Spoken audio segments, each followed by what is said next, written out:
ಹಿಂದೆ ದೇವಾಸುರ ರೈತರ ಕಾಲದಲ್ಲಿ ಮಾತೆಯಾದ ಕೈಕ ತಾಯಿ ಮಾಡಿದ ಸಹಾಯ ಸಾಹಸಕ್ಕೆ ಮೆಚ್ಚಿ ಜನಕನು 2 ವರಗಳನ್ನು ಕೊಟ್ಟಿದ್ದರಂತೆ ಸೀತಾ.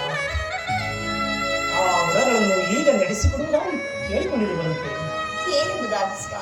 ಸೀತಾ, ಮೊದಲನೇ ವರಕ್ಕೆ ನನಗೆ ನಿಶ್ಚಯವಾಗಿದ್ದ ಪಟ್ಟಾಭಿಷೇಕವನ್ನು ತಪ್ಪಿಸಿ ತನ್ನ ಮಗನಾದ ಭರತನಿಗಿಂತಲೂ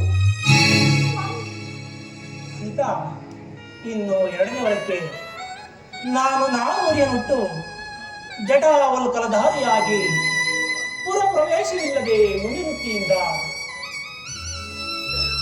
14 ವರ್ಷಗಳ ಕಾಲ ಅರಣ್ಯವಾಸವನ್ನು ಮಾಡಬೇಕೆಂತಲೂ ಕೇಳಿಕೊಂಡಿದ್ದೇನೆ.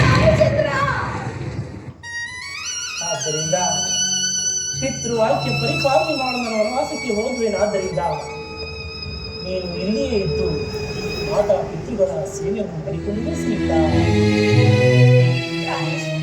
ನಾನು 14 ವರ್ಷಗಳ ಕಾಲ ಅರಣ್ಯವಾಸವನ್ನು 14 ದಿನಗಳಂತೆ ಕಳೆದು ಬೇಗನೆ ಹಿಂತಿರುಗಿ ಬರುವೆನು ಸೀತಾ. ಇದೆಂತಹ ವಿಷಯ ಮಾತ್ರ ನಾನು ಕೇಳುತ್ತಿದ್ದೇನೆ.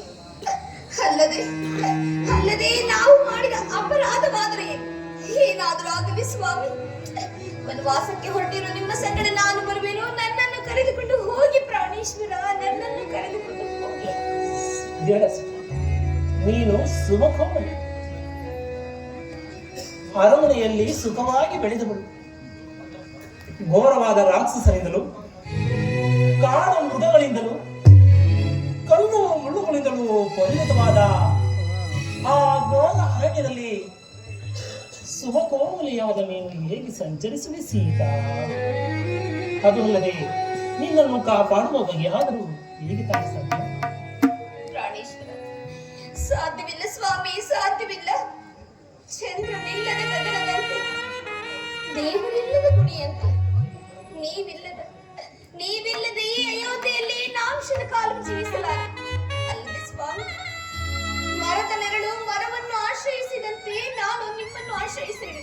ಸ್ವಾಮಿ, ನನ್ನನ್ನು ಕರೆದುಕೊಂಡು ಹೋಗಿ.